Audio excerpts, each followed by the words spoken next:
the love of money is the root of all evil. But I think what we're talking about this week is money as itself is not the root of all evil, right? It's not having it, it's making money your God. So here at Holy Covenant, ever since I've been here, which has just been a few months, we've started with a nice little discussion question. So the second of Wesley's three rules on the use of money is save all you can. So today I want you to turn to your neighbors or those around you and just discuss the question, when you hear the word save all you can, what comes to mind? So go ahead, turn to your neighbor and chat it up. Okay, did we get any good feedback? Anyone say hoard all your money so you can have a fat bank account? No, I've been through a season where I hoarded all my money for a fat bank account. It wasn't that fat in retrospect, but at the time it felt very, very fat. Me and Miss Virginia were talking, and she said that as a single mom of 3 kids, after her husband passed away, she had to be real careful on what she spent so she could afford to send them to school and keep a house over their head. And you know, I was talking about my grandma, my grandpa was an alcoholic, and so she just kind of raised 5 kids on pennies, and then she kind of carried those spending habits through, and when my grandpa passed, she still got the pension, and so now she has a little bit more financial means, but she's able to, everyone has a story of that time grandma did something for them, right? And it's because grandma makes sure that she is very intentional, and she doesn't really want a lot, my grandma. Anyone ever shopped for Christmas for someone like that? So last week we talked about the first rule of John Wesley's sermon on the use of money, which was gain all you can. But we talked about how to gain all you can without losing your soul. We talked about how to make sure that when we make money, it's good for us, good for our neighbors, and good for the community. And today we're moving on to the second rule, which is save all you can. And just like the first rule, if we take it for face value, it can mean something very different than if we look at the rest of what John Wesley had to say about it. So let's be clear, Wesley did not mean hoard all you can. He didn't mean be a penny pincher or accumulate until you die. When he said save, he meant be intentional about the ways in which we spend. Spend thoughtfully, refuse to waste what God has entrusted you with on the desires of the flesh or the desires of the eyes or on the pride of life. And honestly, when we spend intentionally, sometimes it can mean what we really have, what we really can have, right? It doesn't take that many upgrades at Starbucks for me to get something I actually want, right? So Wesley was warning us not to throw our earnings into the sea of excess, not to spend money chasing comfort, status, or applause, because money spent that way doesn't just disappear from our wallet, it disappears from our soul. And he came by it honestly. So last summer, I had the privilege of visiting John Wesley's childhood home in England, and there we learned about how Wesley grew up with a father with a spending problem. Isn't most of our personalities shaped on childhood trauma anyways, right? So he had a father with a spending problem. So Samuel Wesley, who's John's dad, had a problem with buying a bunch of things that they didn't need, while his mom raised, 8, 10 kids. There's a disputable number because many died in childbirth, but he also had a pretty bad gambling problem, his dad, and even, not John Wesley, his dad, even landing in debtor's prison when he was a kid. So imagine your local Episcopal parish priest getting landed in debtor's prison. It had to be embarrassing for John and his family.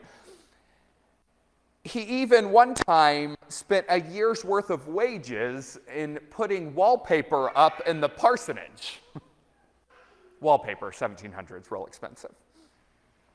So Wesley himself faced a lot of challenges in his childhood based off of his father's frivolous spending. Therefore, he grew up to be quite a penny pincher, and most certainly today I'm not going to apply John Wesley's way of spending to apply to all of us. Actually, John Wesley's biggest fear was that Methodists would grow to be so rich that they lost connection with God and began worshiping money. So trust me, I don't think I will ever be on John Wesley's level here, because he wasn't exactly a sweet little treat kind of guy. And I think that we shouldn't be afraid of buying a coffee or eating avocado toast from time to time. I think we can translate this into to more of a don't live a life on impulsive spending kind of way. Because for Wesley, saving wasn't about fear or scarcity, it was about freedom.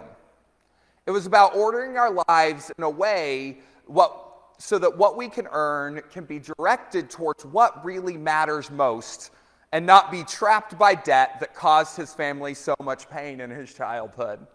Miss Virginia's story is a great example of that, right? She spent intentionally so her kids could go to the school that would set themselves up for the best success. And it's important to remember Wesley's context as well. Wesley wasn't preaching to the lords and ladies or the millionaires of their time. He was preaching to the working people. People scraping by who might hear "save all you can" and think, "I can barely make it by myself." But Wesley knew that even the smallest act of intentionality can reshape how we live. Saving was never about getting rich. It was about living free from the traps of debt and finances. But we kind of live in a culture that often teaches us the opposite. We're constantly told that what matters is what we spend our money on. We are often measured by the car we drive or the clothes we wear or maybe even what we post or the fabulous vacations we go on. And in Instagram influencer society, that gets even higher. In Dallas, we call them $30,000 millionaires, right? How do you make $30,000 and live the lifestyle of a millionaire? Society tells us things like, if I drive a Lincoln, I will be as cool as Matthew McConaughey. If I wear Versace, I'll be as beautiful as Kate Moss. If I wear Nike shoes, I will look as athletic as Cristiano Ronaldo. I don't think any pair of Nike shoes will make me look like Cristiano Ronaldo. But capitalism has its own gospel, one that says you are what you own, but it doesn't want our money, it wants our imagination. The book, The Psychology of Money by Morgan Housel puts it bluntly. Seeing someone drive a Ferrari tells you nothing about how rich they are, only that they're willing to spend $250,000 on a car.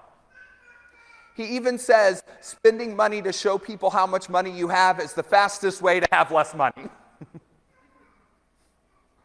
That line hit me when I first read it because that's what our culture confuses spending for wealth. What you see on the outside, the vacations, the houses, the clothes, isn't wealth, it's consumption. And every time we confuse the two, we end up chasing the appearance of security instead of the substance of it. I learned a lesson early. During my senior year of high school, I worked as a bank teller in my hometown. So I thought at 17 I could spot who had the money in my hometown. There was one man in particular. I thought he was the richest guy in town. I mean, he had a big house, he had new cars, even his 16-year-old daughter drove a BMW. He'd come into the bank always wearing the nicest clothes, always confident. But what I didn't see until I started handling his deposits and trying to cash his employees' cash checks or paychecks was how often his account was always hovering right at zero or negative. Payday Fridays were always tense because people from his company would come to cash their hard-earned checks, and we'd have to call him to organize this moving of funds or giving him short-term loans in order to even clear the paychecks of those people who were keeping him secure. Well, secure stretch. And then there were the farmers. I grew up in rural southern Missouri, a town of 4,000 people. Actually, Garrett lived there for a while. There were the farmers. They drive in these old pickup trucks with rust around the edges and dirt under their fingernails. They'd wear faded ball caps, overalls. Have you seen them in movies if you've never been to the country? Because if you've been to the country, you've seen them everywhere. They didn't show off, but when we pulled up their accounts, they were steady, healthy, or even generous. These people had $1 million in CDs. Of those farmers, one of them handed me a $100 bill whenever I graduated high school and told me, "Thank you, don't worry." I reported it to the bank's supervisor and they told me I could keep it. That was more than even any members of my family gave me. My mom didn't even give me that much for high school graduation. So that year, I've learned something that hasn't left me ever since, and that its appearance is not abundance. The people who look like they everything may or may not be the people that are drowning in debt. The people who look like they have nothing might have peace and a fat bank account, right? That same truth runs throughout the book Psychology of Money. Housel tells the story of two men who live very different lives. The first was Cornelius Vanderbilt II, part of one of the wealthiest families in American history. In the late 1800s, his grandson, George Washington Vanderbilt II, built Biltmore Estate in Asheville, North Carolina. Anyone been there? Yep. Me and my mom went there like 2 weeks ago, and they didn't have any tours till like 4 p.m., and it was like $80, right? So I've technically been on the grounds. But it's the largest private home in the United States. If you've ever been there, you know what opulence looks like. There's 250 rooms. There's a banquet hall much bigger than our church. The library has 10,000 volumes. There's bowling alleys. There's stables. There's servant quarters. It took more than 400 full-time staff to keep that place running. Every detail was a declaration of wealth, but here's what happened. The fortune didn't last. The mansion that once symbolized unimaginable success eventually became a financial burden so heavy the family couldn't sustain it. They sold off land, they liquidated assets, and within a few generations, that Vanderbilt fortune had shrank, at least in that line. We all know Anderson Cooper still got money. But the Vanderbilt fortune was nearly gone in that line, and the estate survives today only because it's turned into a tourist attraction that me and my mom can't even afford, right? They didn't lose their wealth because of a bad business deal. They lost it because the lifestyle devoured it. Every dollar went to maintaining appearances, and appearances have an endless appetite. Again, I'm not saying it's a bad thing to wear nice clothes or do nice things. It's a bad thing to let that appetite control the way we spend.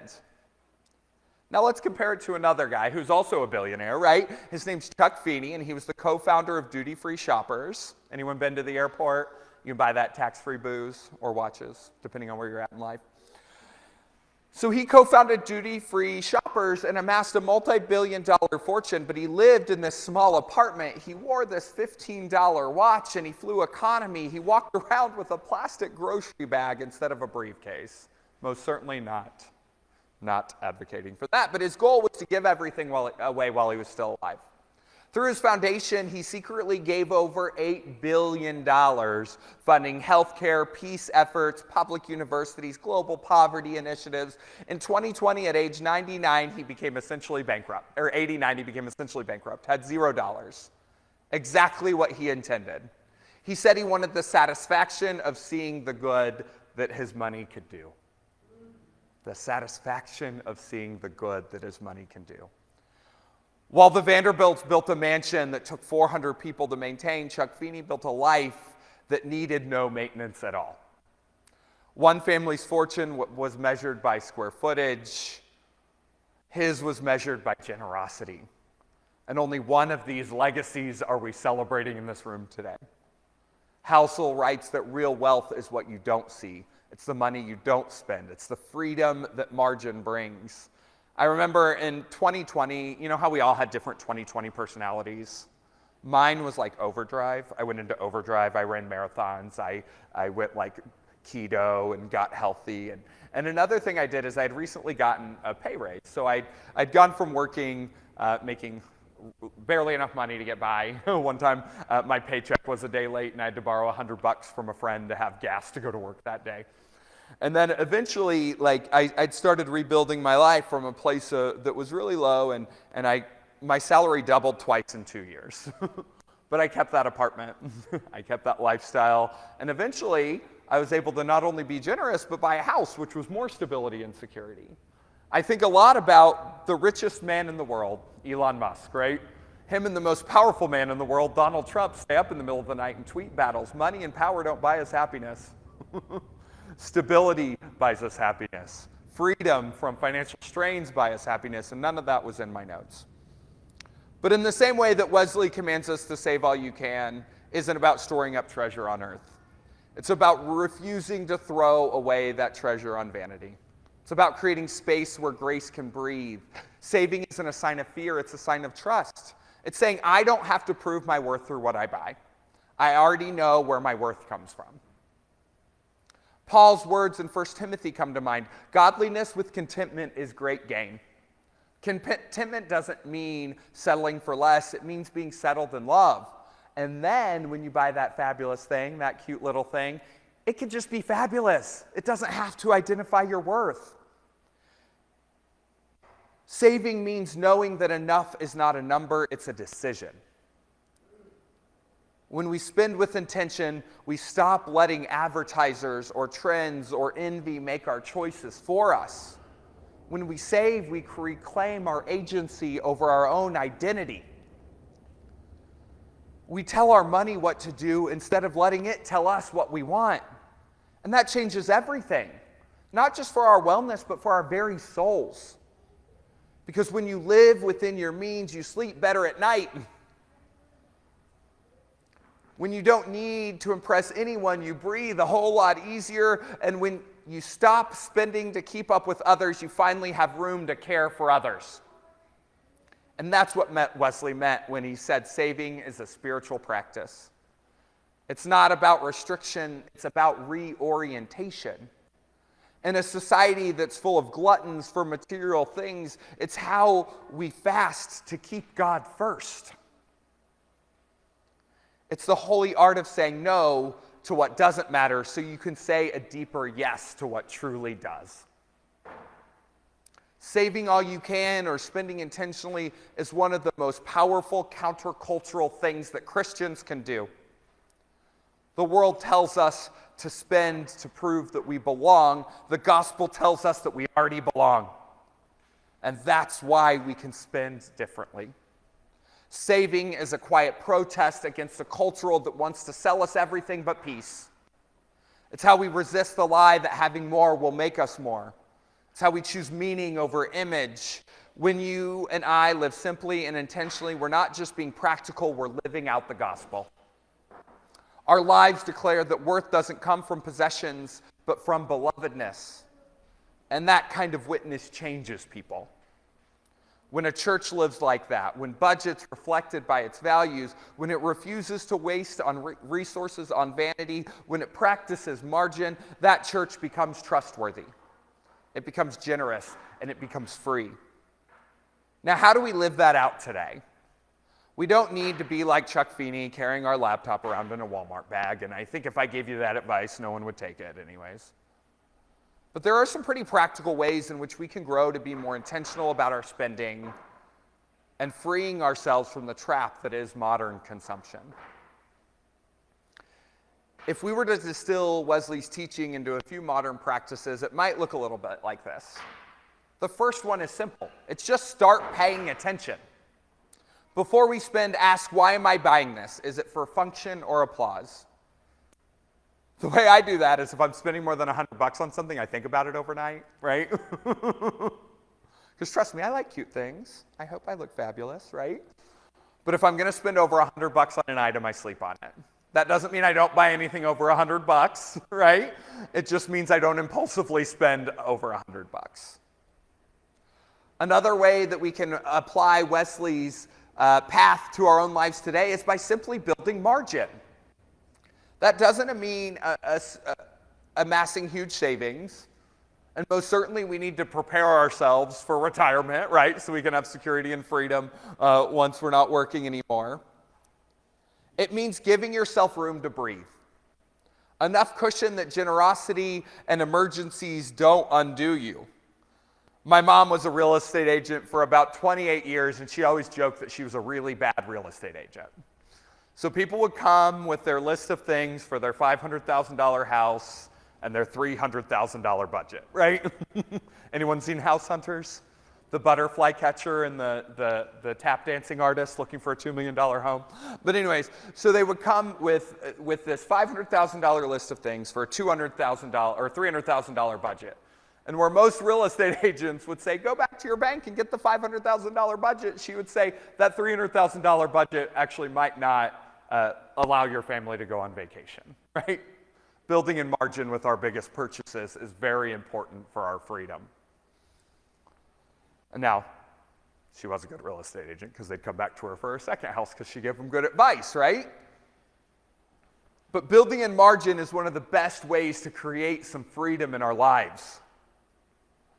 Not maxing out our budget on every purchase.